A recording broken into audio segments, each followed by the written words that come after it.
वन्दित सुन्दरि माधवि चन्द्र सहोदरि हेममयि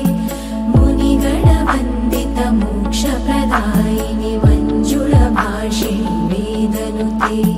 पङ्कजवासिनि देवसुपूजित सद्गुणवर्षिणि शान्तियुते जय जय हे मधुसूदन कामिनि आदिलक्ष्मि जय पालय माम्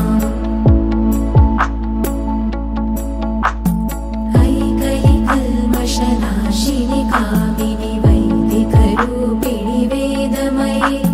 क्षीरसमुद्भव मङ्गलरूपिणि मन्त्रनिवासिनि मन्त्रनुते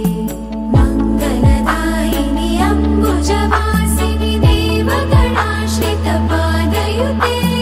जय जय हे मधुसूदन कामिनि धान्यलक्ष्मि जय पालय माम् जय वरवर्षिणि वैष्णवि भार्गवि मन्त्रस्वरूपिणि मन्त्रमयि